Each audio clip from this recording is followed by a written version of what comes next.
Good morning students. Welcome to the class today. நாம இப்போ ஜியோகிராஃபியில் 5th லெசன் பார்த்துட்ருக்குறோம்ப்பா. India, population, transport, communication and trade. இதில் population, அதில் நம்ம சென்சஸ் மூலமாக பாப்புலேஷன் எப்படி கவுண்ட் பண்ணுறாங்கன்னு பார்த்தோம். Then density of population and distribution of population, then migration, அப்புறம் லிட்ரஸி ரேட் பார்த்தோம், அப்புறம் ஆக்குபேஷனல் ஸ்ட்ரக்சர்ஸ், அப்புறம் அர்பனைசேஷன் அதனோட இம்பேக்ட்ஸு, தென் ஹியூமன் டெவலப்மெண்ட் அதனோட இண்டிகேட்டர்ஸ், அப்புறம் transportation 3 type of transport, landways, waterways and airways. இந்த 3ஐயும் பார்த்தோம். Next one communication. Communication is a process that involves exchange of information, thoughts and ideas. Technology does wonders in communication fields. Communication is categorized into personal and mass communication. நம்மளோட தகவல்கள், நம்மளோட எண்ணங்கள், அப்புறம் கருத்துக்களோட பரிமாற்றத்தை நம்ம தகவல் தொடர்புன்னு சொல்கிறோம். தகவல் தொடர்பு துறையில் நிறைய தொழில்நுட்பம் ஏகப்பட்ட வகையில் நிறைய நியூ மெத்தட்ஸ், இன்னோவேஷன்ஸ் நிறைய கொண்டு வந்துக்கிட்டே இருக்கிறாங்க. இதை நம்ம 2 டைப்பாக பிரிக்கலாம். First one personal communication, second one mass communication. First personal communication. The exchange of information between the individuals is called personal communication. நம்ம தனி நபர்களுக்கு இடையே தகவல் பரிமாற்றம் தனி மனித தகவல் தொடர்பு அப்படின்னு சொல்கிறோம். இதில் எதெல்லாம் உள்ள இன்க்ளூட் ஆகுதுன்னா, post and telegraph services, telephone, mobile phone, short message services that is SMS, then fax, internet, email etcetera. இதெல்லாம் பர்சனல் கம்யூனிகேஷனில் வருது. Then personal communication system enables the user to establish their direct contact. தன்னுடைய தனி மனித பயனாளிகளோட நேரடி தொடர்பை நாம் பண்ணிக்க முடியும். The Indian Postal Network is the largest in the world with 1,55,000 post offices. Of these, more than 1,39,000 post offices are located in rural areas. இந்தியாவில் பொறுத்த வரைக்கும் டோட்டலாக 1,55,000 போஸ்ட் ஆஃபீஸ் இருக்குது. அதில் 1,39,000 போஸ்ட் ஆஃபீஸஸ் எந்த பகுதியில் இருக்குது? ரூரலில் அதிகமாக இருக்குது. The postal service was opened to the public in the country in 1837. Postal சர்வீசஸை 1837 ஃபஸ்ட்டு இந்தியாவில் லான்ச் பண்ணுறாங்க. The first Indian postal stamp was issued in 1852 in Karachi. முதல்ல போஸ்டலுக்கு ஸ்டாம்ப் ஒட்டி அனுப்புவோம். அந்த ஸ்டாம்பை 1852 கராச்சி அப்படிங்கிற இடத்துல வச்சு இன்ட்ரடியூஸ் பண்ணுறாங்க. Collecting and delivering mail is the primary function of the Department of Posts.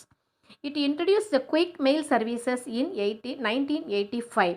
The quick mail service functions on the basis of the system of PIN, that is postal index number அப்படின்னு சொல்லுவோம். PIN code which was introduced 1972. அது வரைக்கும் PIN code கிடையாது. பின் code அப்படின்னா இப்போ ஈரோடு எடுத்துக்கிட்டோன்னா 638330009 சொல்கிறோம். அந்த 6ங்கிறது எதை குறிக்குதுன்னா தமிழ்நாடை குறிக்குது. அந்த 38 அப்படிங்கிறது ஸ்டேட்டை குறிக்குது. அதுக்கு பிறகு வரக்கூடிய 3 டிஜிட்ஸு நம்ம டிஸ்ட்ரிக்டை நம்ம எந்த பகுதியில் வாழ்கிறோம் அப்படிங்கிறத குறிக்கிறது. இதுதான் பின்கோட். இதை வச்சு அந்த கலெக்ட் பண்ணுறாங்க இல்லையா, லெட்டர்ஸ், கவர்ஸ், போஸ்டல்ஸ், அதை சார்ட்டிங் பண்ணுவாங்க. இந்த பின் நம்பர் வச்சு அவங்க ஈஸியாக சார்ட் பண்ணி அதுக்கப்புறம் அதை டெலிவர் பண்ணுவாங்க. இந்த ப்ரீமியம் ப்ராடக்ட்ஸ் இன்க்ளூடு எதெல்லாம் அந்த போஸ்டல் மூலமாக பண்ணுறாங்க அப்படின்னா, money order, money order, speed post, express parcel post, business post, speed post, satellite post, retail post, greeting post, data post, speed net and speed passport services. இது எல்லாமே post office மூலமாக பண்ணுறாங்க. India has one of the largest telecommunication network in Asia. Apart from the urban areas, more than 2/3 of the villages in India have already been covered with subscriber trunk dialing telephone facility, while international communication can be made through ISD, that is International Subscriber Dialing. அதாவது உள்நாட்டுக்குள்ளே பேசுகிறதுக்கு STD, international லெவலில் பேசுகிறதுக்கு ISD. STDனா subscriber trunk dialling, இன்டர்நேஷ்னலுக்கு ISD, that is International Subscriber Dialing. There is an uniform rate of STD facilities all over India. இப்போ India ஃபுல்லுமே யூனிஃபார்மாக same rate தான் இருக்குது. இந்தியாவுக்குள்ளே யாருக்கு எப்போ பேசினாலும் சேம் ரேட்டு தான் வரும். It is considered very essential for the growth of commerce. இது வியாபாரம் நல்லா வளர்கிறதுக்கு இது ரொம்ப ஹெல்ப்ஃபுல்லாக இருக்குது. It is the most preferred form as it provides instant communication. Mobile phone, fax and internet are the other personal communication used in the country. இது மட்டும் இல்லாமல் நம்ம என்னெல்லாம் யூஸ் பண்ணுறோம்? Mobile phone, fax and internet இதெல்லாம் நாம் personal கம்யூனிகேஷனுக்கு அதிகமாக பயன்படுத்திகிட்டு இருக்கிறோம். Next one mass communication systems. Mass communication அப்படின்னா பொது தகவல் தொடர் அமைப்புன்னு சொல்வோம். மாஸாக பண்ணுறதுன்னு சொல்லுவாங்க இல்லையா? Mass communication enables millions of people to get informations at the same time. ஒரே நேரத்தில் நிறைய பேர், லட்சக்கணக்கான மக்கள் தகவல்களை ஈஸியாக பெறக்கூடியதுக்கு பேர் மாஸ் கம்யூனிகேஷன் சொல்கிறோம். It is a great way to provide education as well as entertainment. எஜுகேஷனும் சரி என்டர்டெயின்மெண்ட்டும் சரி ஈஸியாக சேம் டைமில் எல்லாரும் கொடுக்க முடியும். இப்போ நிறைய ப்ரோக்ராம்ஸ் நம்ம டிவியில் பார்க்குறோம், எஜுகேஷன் ப்ரோக்ராம் பார்க்குறோம், என்டர்டெயின்மெண்ட் ப்ரோக்ராமும் பார்க்குறோம். It helps in creating awareness among the people regarding various national policies and programs. The mass communication systems can provide the information to people in two methods. ரெண்டு மெத்தடில் நமக்கு கொடுக்குறாங்க. They are, first one is print media and second one is electronic media. The first one பார்க்க போகிறது electronic media. Radio broadcasting in India was started in 1923 by the Radio Club of Bombay. Since then, it gained immense popularity and changed the social and cultural life of people.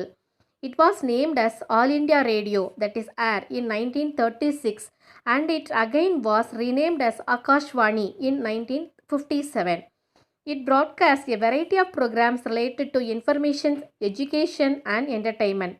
Special news bulletins are also broadcasted on special occasions like sessions of parliament and state legislatures. இது என்ன பண்ணுறாங்க அப்படின்னாக்கா, இந்திய வானொலி ஒலிபரப்பு சேவை, அதாவது மும்பை வானொலி சங்கம் மூலமாக 1923 வருஷம் தொடங்குறாங்க.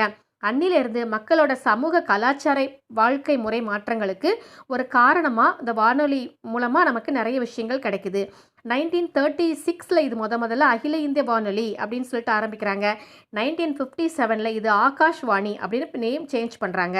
இதில் கல்வி, செய்திகள், அப்புறம் பொழுதுபோக்கு தொடர்பான நிறைய நிகழ்ச்சிகள் ஒளிபரப்புகிறாங்க. இது மட்டும் இல்லாமல் சட்டமன்ற, பாராளுமன்ற கூட்டத்தொடர் நிகழ்வுகள் இருக்கு இல்லையா, அதை பற்றின சிறப்பு நிகழ்ச்சிகளையும் நமக்கு செய்திகளாக தொகுத்து கொடுக்குறாங்க. Then television. Television broadcasting has emerged as the most effective audio-visual medium for disseminating information and educating the masses.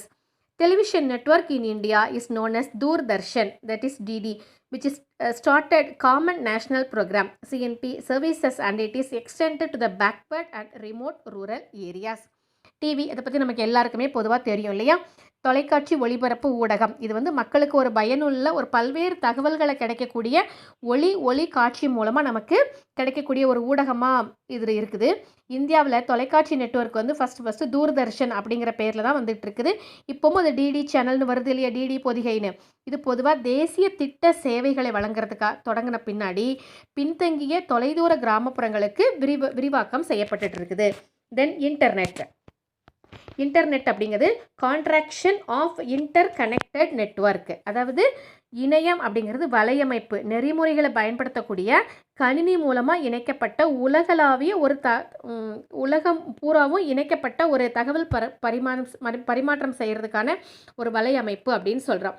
It is a global system of interconnected computer networks that use the internet protocol suit the link devices worldwide. உலகம் முழுவதும் இணைக்கப்பட்டிருக்குது. Social media are interactive computer mediated technologies that facilitate the creation and sharing of information, ideas, career interests and other forms of expressions via virtual communities and networks. இதில் இந்த இணையம் மூலமாக கிட்டத்தட்ட செய்தி உருவாக்கம், எண்ணங்கள், அதனுடைய வேலைவாய்ப்பு, அப்புறம் மட்டும் இல்லாமல் இதர செய்திகளை இன்னும் எக்ஸ்ட்ரா நியூஸ் எல்லாம் நேரடியாக பகிர்ந்துக்கிற முடியுது. இதுக்கு ஒரு பெரிய ஒரு சமூக ஊடகமாக இருக்குது. இப்போ இணைய பயன்பாட்டில் ஃபஸ்ட்டு எந்த கண்ட்ரி இருக்குன்னா சைனா இருக்குது. சைனாக்கு அப்புறம் செகண்ட் பிளேஸில் இந்தியன் பீப்புள் இருக்கிறோம். Next one print media. Newspapers are the most common but powerful means of communication come under print media. India has many newspapers which carry information on local, national and international events to the people. செய்தித்தாள் அப்படிங்கிறது எல்லா சாதாரண மக்களாலும் பயன்படுத்தக்கூடிய ஒரு சக்தி வாய்ந்த ஒரு ஊடகம்னு சொல்கிறாங்க. இந்தியாவில் உள்ளூர் லோக்கல் லெவலில் நேஷ்னல் இன்டர்நேஷ்னல் ஈவெண்ட்ஸை கூட பீப்புளுக்கு ஈஸியாக இது கொண்டு வந்து நமக்கு சேர்க்குது. Next one, satellite communication. The use of satellite in getting a continuous and synoptic view of larger area has made this communication system a very vital for the country. Satellite images are used for weather forecasting. Satellites மூலமாக கிடைக்கக்கூடிய images மூலமாக weather forecasting, monitoring of natural calamities, surveillance of border areas இதெல்லாம் நமக்கு கண்டுபிடிக்க முடியுது. The communication through satellites emerged as a new era in communication in our country after the establishment of Indian Space Research Organization, that is ISRO, in 1969. 1969 ISRO, Indian space research organisation, இந்திய விண்வெளி ஆராய்ச்சி மையம், இது நிறுவப்பட்ட பின்னாடி தொலைத்தொடர்பு பரிமாற்றத்தில் செயற்கைக்கோள்களுக்குன்னு ஒரு தனி புதிய ஒரு சகாப்தமே உருவாச்சு அப்படின்னு நம்ம சொல்லலாம். இந்த satellite system of India can be grouped into 2. அது 2 குரூப்பாக நம்ம பிரிக்கிறோம். First one, the Indian satellite system, that is INSAT, இந்திய தேசிய செயற்கைக்கோள் அமைப்பு. Second one, the Indian remote sensing satellite system, that is IRS, இந்திய தொலை உணர்வு செயற்கைக்கோள் அமைப்புன்னு சொல்கிறோம். The INSAT, established in 1983, is a multi-purpose system for communication, meteorological observation, and for various other programs. The INSAT series are used for relaying signals to television, telephone, radio, mobile phone. It is also useful in weather direction, internet and military applications. இதுக்கு எல்லாத்துக்கும் INSAT ரொம்ப ஹெல்ப்ஃபுல்லாக இருக்குது.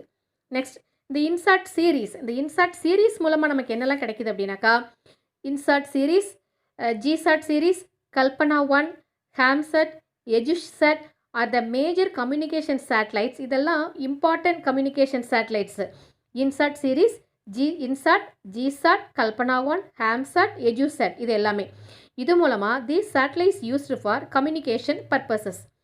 GSAT 7A is a recent launch.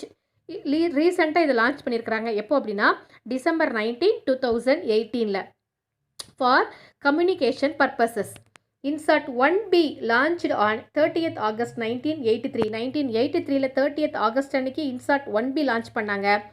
Is the first communication satellites in INSAT series. இதுதான் இந்தியாவில் அனுப்பப்பட்ட முதல் INSAT கம்யூனிகேஷனுக்கு அனுப்பப்பட்ட INSAT series. Next topic is trade. Trade is an important phenomenon that decides the economic growth of a country. Trade is an act or process of buying, selling or exchange of goods and services. Trade அப்படிங்கிறது ஒரு நாட்டோடைய பொருளாதார வளர்ச்சியை நிர்ணயிக்கக்கூடிய ஒரு முக்கியமான காரணின்னு சொல்கிறோம். வாணிகம்ங்கிறது பொருட்களை வாங்குறதும் விற்பதும் பரிமாற்றம் செய்கிறதுன்னு சொல்கிறோம். The primitive method of trade was known as barter system, where goods were exchanged for goods. Later on, money was introduced as a medium of exchange in buying and selling of goods.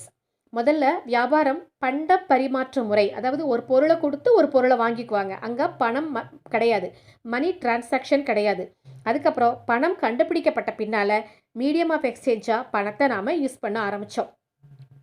The difference in value between imports and exports is called balance of trade. அதாவது பொருட்களை இந்தியாவில் ஏற்றுமதி பண்ணுறோம், இறக்குமதி பண்ணுறோம் இல்லையா, இந்த ரெண்டுக்கும் உள்ள வேறுபாடு தான் நம்ம பேலன்ஸ் ஆஃப் ட்ரேட், அதாவது வணிக சமநிலை அப்படின்னு சொல்கிறோம். The situation in which the value of exports exceeds the value of imports is termed as favorable balance of trade.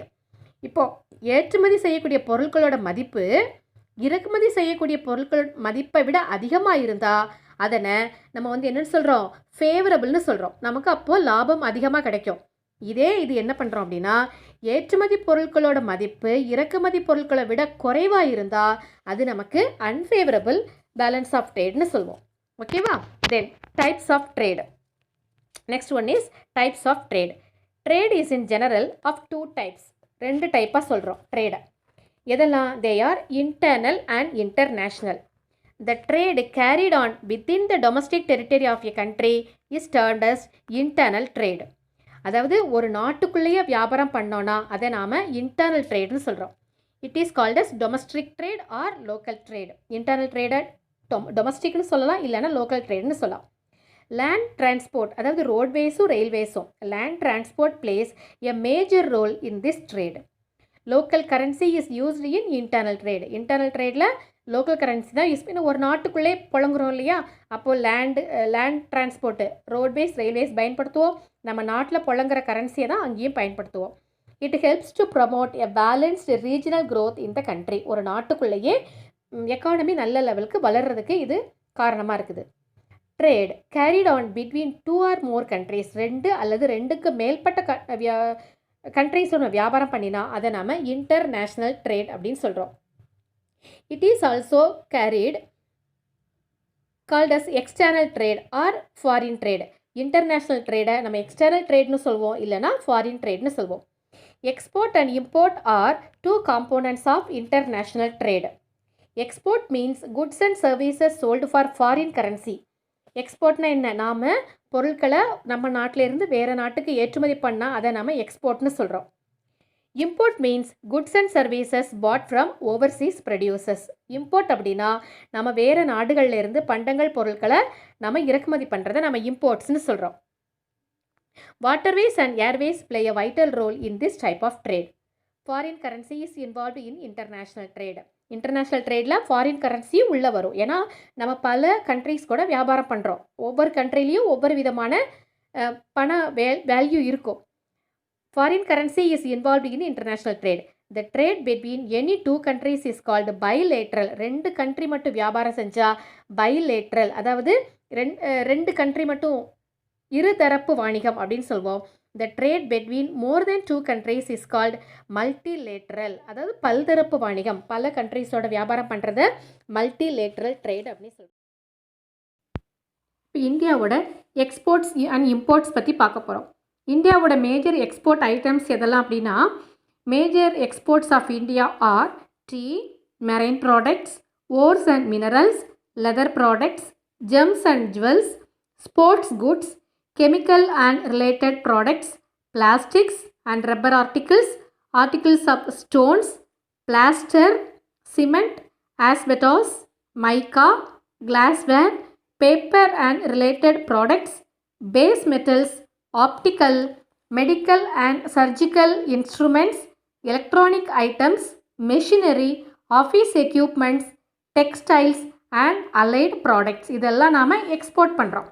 Now, our imports are petroleum products, pearls, precious stones and semi-precious stones, gold and telecom instruments. இதெல்லாம் நம்மளுடைய importing items. India's trade performance. இந்தியாவுடைய வணிகத்தின் செயல்பாடு எப்படி இருக்குது அப்படின்னா, after independence நம்மளுடைய வர்த்தகம் வந்து பல மடங்கு அதிகரிச்சிருக்குது. அதே நேரத்தில் என்ன நடந்துட்டு இருக்குது அப்படின்னா, நம்மளோட டெஃபிசிட்டும் என்ன ஆகிட்டு இருக்குது, அதிகமாக இருக்குது. நம்ம எக்ஸ்போர்ட்டை விட இம்போர்ட் பண்ணுற பொருளோட அளவு அதிகமாக இருக்குது. It reveals that not only இந்த balance of trade is unfavourable but also இந்த increase in the level of deficit. இது வந்து ஒரு பாதகமான வணிக சமநிலையை வந்து நமக்கு வெளிப்படுத்துது. இதனுடைய பற்றாக்குறை அளவு நமக்கு என்ன செஞ்சிட்டு இருக்குது, நாளைக்கு நாள் வருஷத்துக்கு வருஷம் அதிகரிச்சுட்டே இருக்குது. ஓகேவா, இந்த லெசனில் நம்ம கம்ப்ளீட்டாக பார்ட்டர் சிஸ்டம்னா என்ன, ஃபாரின் எக்ஸ்சேஞ்ச்னா என்ன, ஹார்பர், போர்ட்டு, பாப்புலேஷன் எல்லாமே டீட்டெயில்டாக முடிச்சிட்டோம். ஓகேவா, இதோட ஜியாகிரஃபி நமக்கு கம்ப்ளீட் ஆயிடுச்சு கண்ணா. Thank you all.